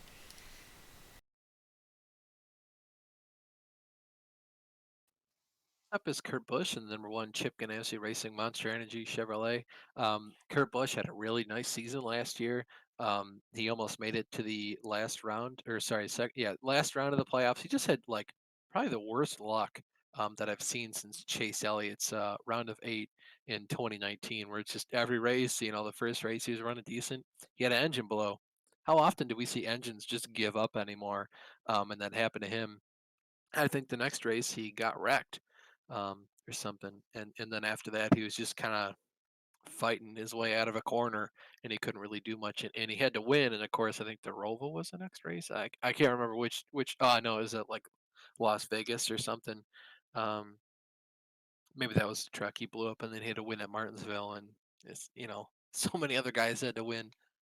Well, Vegas was actually the track he won at the beginning of the playoffs. He blew up. Was that Kansas again? One of them cookie cutters. Weird. Oh, But yeah, I really like Kurt Busch. I think he always seems to find a way to win in everything. And he won in his first year at Kentucky, then he won at Vegas this year at a track that I remember him saying like, he's not been good at Vegas, but it's his home track and he really wants to win there, and lo and behold, he ends up winning. such But a feel good story, and that yeah, really perfect time because he was the only person at Talladega just having a decent time. He got wrecked, but hey, it doesn't matter. and like, he two of the best moments of the last two seasons were him and him. Oh, just to Kentucky, feel good. I love seeing him win. He wins. He's so happy, and his crew was happy. And I remember when all his guys jumped on top of the yeah, car at Kentucky. That was so cool. and Kurt is so clutch too. Like that race at Kentucky, for example, so clutch. Pulling that off, and then at Las Vegas as well. I believe that was a late race, like restart kind of thing. Um, How close to winning at other tracks too, like yeah, Bristol being. I think last year he was talking about wrecking his little brother Kyle to win. yep. But like, he can win anywhere, and last season at least, like from the first, I'd say like 2/3 of the season especially, he was just he was just there. He was in the mix. He's not leading a bunch of laps, but he's there, and I think he'll continue to do that this year, and hopefully he can get more wins. Move on to the first half of the field now. We got Jamie Mcmurray coming back in the 77 Spire Motorsports car prepared by Chip Ganassi Racing. He took a year off last season, did not run the Daytona 500. He did run for Spire the year before, and I believe he got a top 10 if I remember correctly. I don't know for sure. Um, but, semi-retired, but he's really good at these races like Daytona, so he's entered in, and I think that Spire entry that he's in this year is going to be better than the one he was in 2 years ago. Ross Chastain was in that car last year and was right in the mix at the end until he caused another big one. And So he slide chopped. He was trying to win. yeah, from the apron, like It wasn't the most intelligent move, but no. But props. I think Jamie's very aggressive at these races, but he's very smart as well. He's obviously a proven winner of the 500 and of the summer race. So I'll be interested. He can be a race-winning car, and I think the next guy coming up will be as well. The car above him is David Reagan. He's another guy who's come out of retirement from the Fox stable, driving the number 36 for Front Row Motorsports. It's another Ford. Front Row always seems to have good super speedway cars. Again, it's just the engine. I know they get the Roush Yates power, so that's pretty much what cuts it for them. But they do have the handling capabilities to back it up and fight for the wins, like you mentioned earlier, 2013. The two Front Row Motorsports cars and one, two. Um, so I expect him to do well as long as he cuts through the traffic and is there at the end. He's somebody that's got an excellent shot at winning the race. Yeah, I mean he's got two wins in the Cup Series, one at Daytona, one at Talladega. So the guy has proven he can win at these styles of races, and he always seems to be at the end. And couldn't be a nicer guy either. So I really root for him as well. Next on the list, 17th place is his teammate, Michael Mcdowell in the 34. Michael, he hasn't gotten a win in the Cup Series, but he's another guy. He always seems to be there at the end of these super speedway races. Always seems to nab like a top five or a top 10. And I'm hoping that with like some of these road courses that maybe Michael McDowell can run up front a little bit more this year. He's been with the team for a few years now, and I think Front Row had a pretty good year last year, so hopefully they can build up on that. And with these road courses, maybe we'll taper towards in Michael's favor. But first comes first is Daytona on the high banks, and I think he has as good a shot at anybody at winning the thing. Yeah, especially with his car being the way it is, and he's somebody that, again, I feel like if he had a car more so like Chase Elliott's, he'd be one of the guys where you go to a road course and it's like I gotta beat Michael McDowell, Chase Elliott, Denny Hamlin, maybe Kyle Busch in there too. So it'll be interesting to see. But next up, starting 16th, is Corey LaJoy, driving the number 7 for Spire Motorsports this year. I'm honestly surprised he's this high up in the field. I don't remember where he qualified. But he's somebody that just always seems to have a decent run at these plate tracks. New team for him this year. I'm excited to see how that works out for him. I took a picture, kind of like Alan Kulwicki's, with a briefcase and a suit coat on out front of the same shop that was Alan's. That was pretty cool to see.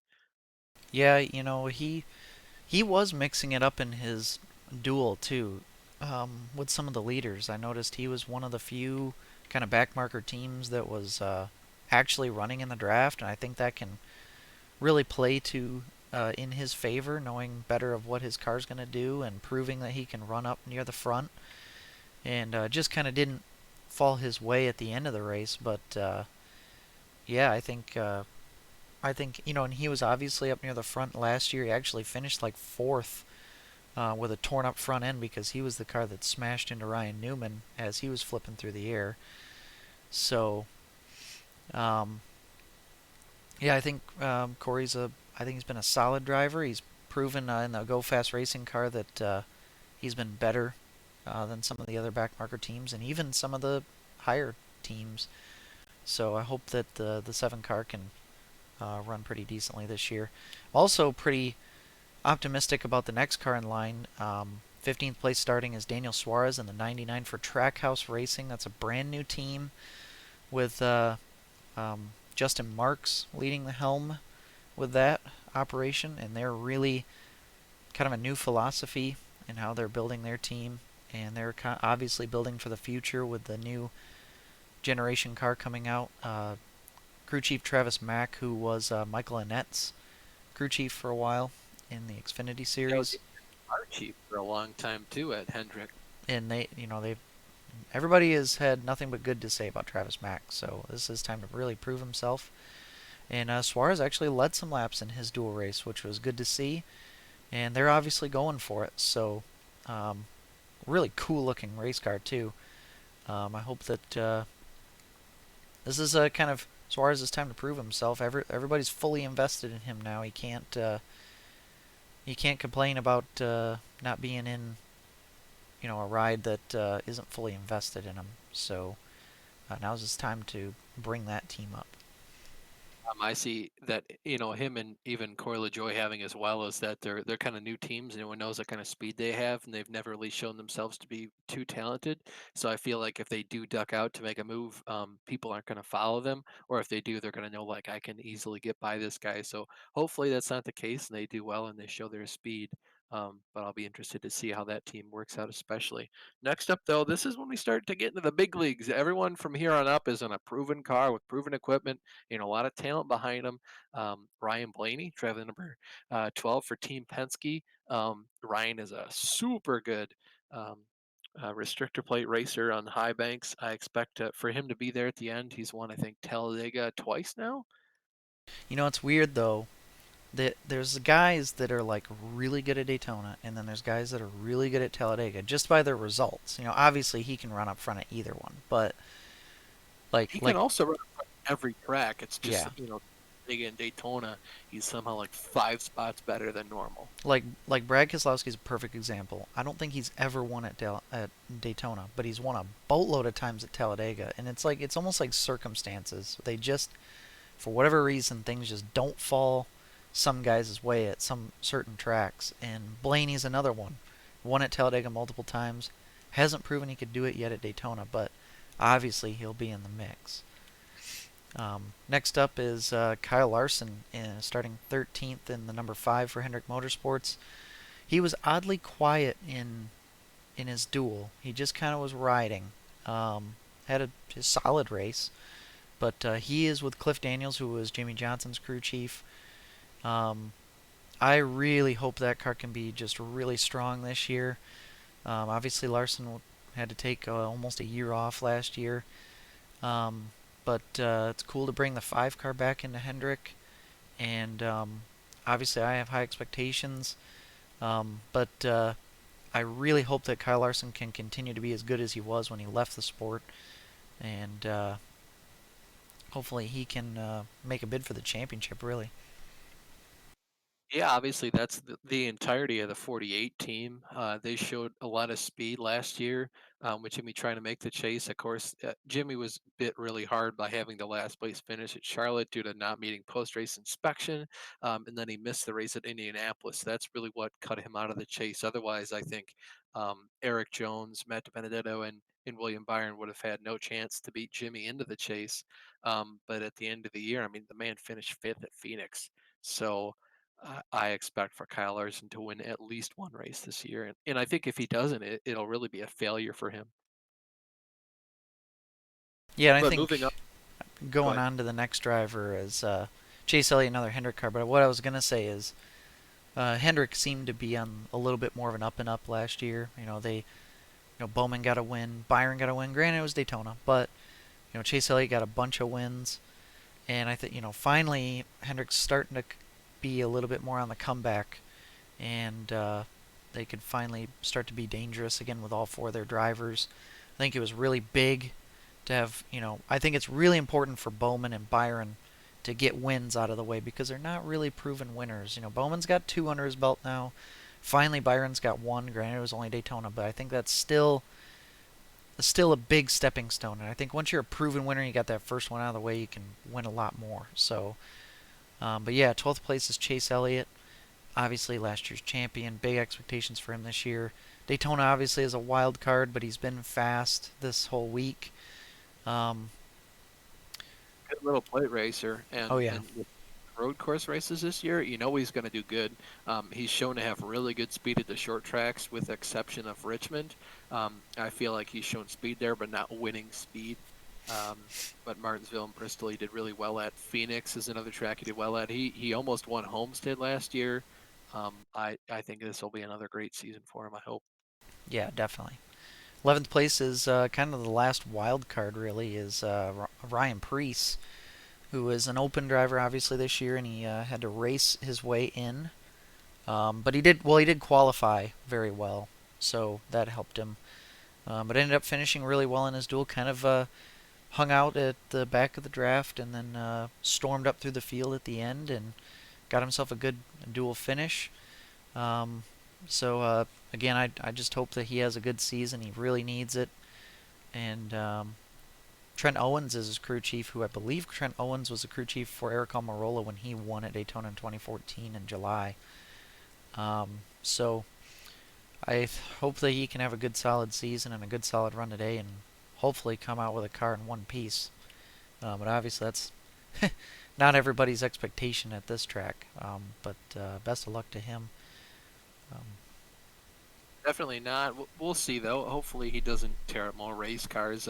Starting 10th though is Kyle Busch in the number 18 for Joe Gibbs. Kyle is a pretty good restrictor plate racer. Usually that things don't fall his way, and oftentimes he just gets kind of junked at the end. He's somebody that again he's been there a couple times in the past. He finished second to Denny when he won in 2019. I think Kyle has won at Daytona once before. He won the Clash, and thankfully for him, he didn't win his duel. So I think he's got a pretty good shot at the 500. yeah, and I think he won the Clash, well, Bud Shootout or whatever when it was back in the Oval back in I think 2012, and then he has won the July race, but he has not won the 500. And he seems to be the driver, one of the drivers that the media seems to really like to cover as far as like, oh, this is the guy that, will he ever win a 500 because he's up to like I don't know 16 attempts or so now for the 500 and he hasn't won yet, and he's kind of the biggest name who hasn't won it. So we'll see if that pressure has any effect on him. Obviously, with how the races go anymore, you kind of just have to escape the wrecks and be there at the end. And obviously, he'll be a factor if he makes it that far. But moving on to ninth place now is Joey Logano, who won this race in 2017, I believe. Um, Proven winner of Yep. it, really aggressive, and that can help or hurt him, as it's shown in the past. But he'll be fast for sure. Um, 2015 Logano won. He's also shown to have a lot of speed at Talladega as well. oh yeah, I 2017 was Kurt if Busch. he's up at the front, he's got a really good shot. And of course, he's got all the Fords working with him. So Brad Keselowski, DiBenedetto, Ryan Blaney.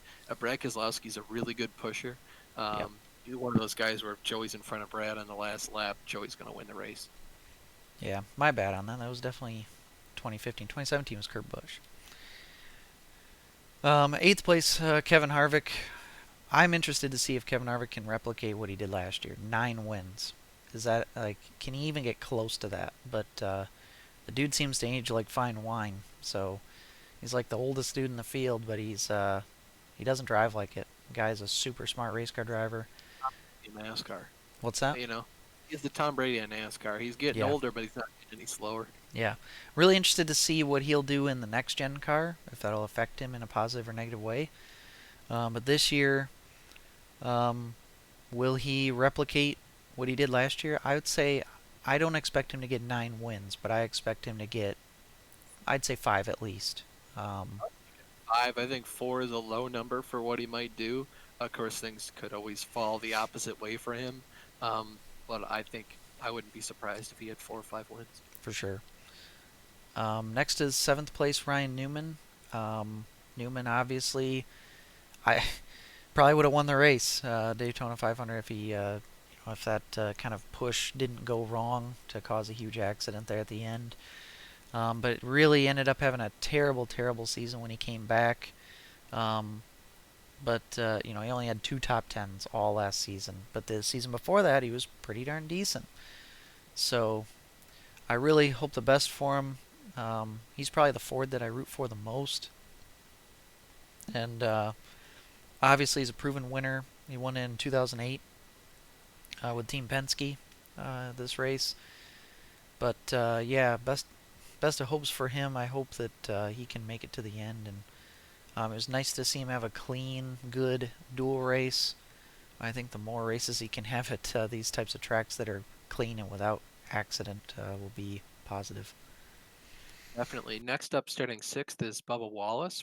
He's in the number 2311 racing car. Again, new team. He's shown speed though. It's pretty much a fifth Joe Gibbs racing car. So I just imagine like a rebadged 95 or 78 before it was the 95. I'll be interested to see how his talent stacks up to the rest of the field when hopefully he's got a car that's capable of winning races now. For sure. I mean, he'll definitely be really strong here at Daytona. It'll be a little more of a wild card to see how he does on other tracks, but this is his chance. Everybody's saying like this is a really good team, and it probably is.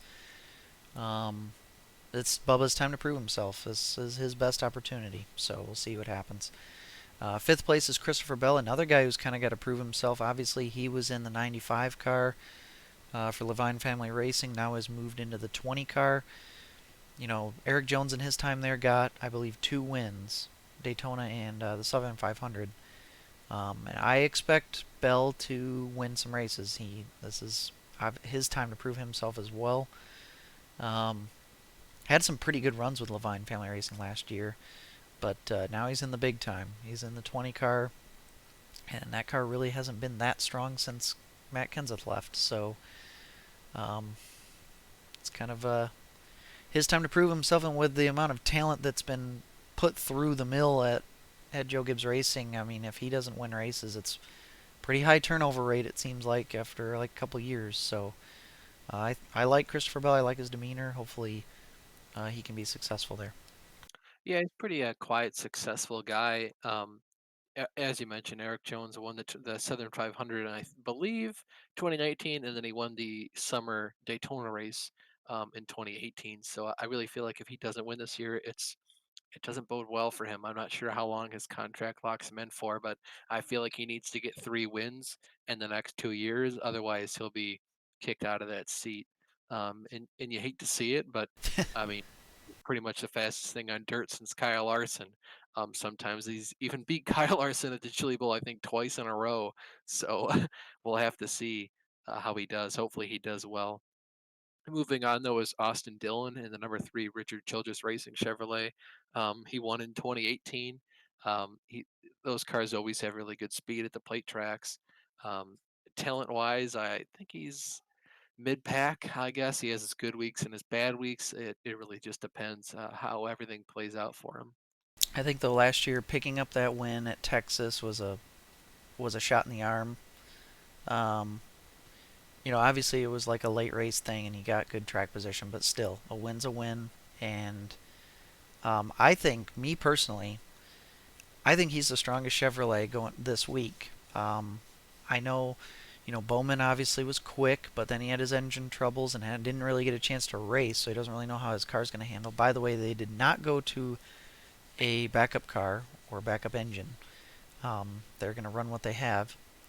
And William Byron was really strong, but he wrecked his primary car. So now, obviously, Hendrick brings good backup cars to the stable. But um, I think as far as the cars they brought to the duels, I think Austin Dillon's kind of the flagship Chevrolet. I think he proved to be the best handling car through the field, and oddly enough, he's starting next to the guy that he wrecked to win the 2018 Daytona 500, Eric Almirola. And Eric's been a proven good plate racer. Got it done at Daytona when it rained out in 2014. I think didn't he win at Talladega when in the 10 car? He won at Talladega in 2018 when he was in the Baconator car or whatever. That's when Stuart Haas just kind of like blocked out the top 4 for pretty much the entire race, Oh if you yeah. remember that. So yeah, I mean he'll be a factor as always. But I really like Eric Almirola a lot, but he's got to start winning. He's got to start winning more races. He needs to win more often. If he doesn't win, I feel like, he can keep the car for a couple more years until they see some more talent. Hopefully, for his sake, Riley Herbst either isn't great or doesn't want to get moved up, or maybe they want to keep developing him in the lower series. But I feel like if there's another fast car, maybe even Matt DiBenedetto, he'll get removed. But luckily, he has the backing of Smithfield, so we'll see what happens. Moving on. Starting second, the outside pole award went to William Byron this year in the number 24 Exalta Chevrolet for Hendrick Motorsports. Like we mentioned, he wrecked his primary car. Boneheaded move, in my opinion, leaving him out there to fight in the pack just to get wrecked. That was such BS, too. He was like on the apron by probably like 20 yards and he still got destroyed. So you hated to see it for him. But, play stupid games, win stupid prizes on his part. Yeah, and I think out of the Hendrick bunch, I think he's the most aggressive on a track like this. Now it's proven to help him at Daytona last year. He ended up winning, but in the summertime. But he's wrecked a lot of race cars at these tracks as well. So um, we'll see. He had a strong car. Obviously, his backup car will be strong, but um, yeah, he will have to go to the back. So, but pole sitter is Alex Bowman in the 48 car with Greg Ives. Though that's basically still the 88 team from last year, just with a 48 car. Um, I'm not going to really say big shoes to fill. I guess. I mean, I guess there's some of that with the number 48 or anything, or whatever. But it's You're not wrong. yeah. But um, picked up a win last year. Picked up a win the year before. Um, I think he's a solid driver. I really like Alex. He won, or he's on the pole this year, and hopefully his engine and everything holds up. Sounds like it was just kind of a misfire and that was kind of it. The reason why his engine went sour in his duel. But hopefully his car's going to handle well. He didn't really get a chance to test that out very much, but he'll be strong, and hopefully he can keep the success going through the whole year. For the entire lifetime of the number 48 car, yes, he does have big shoes to fill. Obviously, Jimmy Johnson won like 84 races and 7 championships in that car, so he's got huge shoes to fill. However, the last 3 years, Jimmy's kind of fallen off a cliff in terms of overall performance and especially wins. 2017 being the last time he won, he failed to make the chase in 19 and 20. So um, I wouldn't say he has the largest of shoes to fill, but I am with you. He's big shoes to fill. Hopefully, he does well. So I want from you a Daytona 500 winner. Not who you want, who you think. Oh, jeez. uh, Because I know you want Chase Elliott to win. well, I mean, any Hendrick Motorsports Chevrolet, kind of any Chevrolet. But yeah, Chase Elliott, William Byron, Bowman would be cool. Larson would be pretty neat. Honestly, um, I'll just spoil my NASCAR Fantasy Live picks. I picked Hamlin to win. I think I picked Harvick. Um, Hamlin's got a pretty good shot, but Harvick showed he had a really really strong car and he was a really good pusher. Hmm. Being a really good pusher could help him, but it could also hurt him. Hopefully, if he's a good pusher, he can get the guy in front of him if they're in the first way out front. So when they catch him, it's just too fast. The overspeed's too high. He just goes around him. Turn 4 in the last lap, like what he did to Mark Martin. So um, he's my pick to win, but I realize it's kind of a long shot. Well, any pick is, and that's why I'm actually going to change my stream here to my screen. I actually every year for Daytona Talladega, I do a random number generator to pick who I want to win, or who I think will win. I mean, my parents and I, we always do a quarter thing where we put a quarter in the pot and it builds up every week if we don't win. So I actually drew Denny Hamlin's number from this random number generator last year and actually won it. So I'm gonna go ahead and click, and I basically pick the first number that's competitive, that I think like really does have a good shot at winning. So ignore the number 8 that I have not clicked generate yet. So Tyler Reddick probably won't end up being my pick. Tyler Reddick. Yeah. So I'm gonna hit generate. That's not a number. That's not a number. That's not a number. And I'm not gonna pick any of the Rick Roy racing cars. Number 3, Austin Dillon. So I think that's a very good pick. I've actually talked very highly of Austin Dillon this week. I think he's been really good. And how So special would that be too? Obviously, it being the 20th anniversary of Senior's death, I saw Bob Procris tweeted that all the fans in the stands are they're asking him to stand up and hold 3 fingers in the air on lap 3 for Dale Earnhardt. did see Um, that. how special would that be if he could win this race? Of course, he won the 20th anniversary of Dale's winning the 500. I think it'd be really special. Yeah, for sure. And this FYI, Austin, this is how I pick my fantasy picks for Daytona Talladega too. I literally go through and just continuously do the generator until I get a car I think is decent, and it works out That's pretty well. who you think is going to win because they're random generator, or are you going to put yourself on the spot and pick a guy based on speed or something? I think if I didn't do a random number generator, I think I would pick the first one that comes to mind is Ryan Blaney. Um, Obviously it's a crapshoot. That's why I do this. But like, I think Blaney's been a good, solid drafter, and I think he just needs a little bit of luck on his side, and I think he can get it done. So the Penske guys are obviously really strong, but I think he seems to be a good like happy medium, like not too overly aggressive, but aggressive enough to make a lot of moves um, to get the race done. So I think if I had to pick with my brain, I think it'd be uh, Ryan Blaney for this week. A good pick. Anyways, that going through the lineup, that took us to a perfect podcast length. That was actually a pretty fun episode with a nice little preview. We'll have to go in depth next week for both going over the Daytona 500 and previewing the next race, which will be at the Daytona Road Course. So, anyways, it was a pretty fun little episode, a little bit different than we've had in the past few weeks. But, anyways, we got to get ready to prepare for hopefully a fun day of racing. Hopefully, we get the race in and it doesn't rain out. But, anyways, thanks to Austin being co host as always. I'm Kenny Kibbe, the host for the Armchair Racers podcast, and have a good Sunday and Godspeed.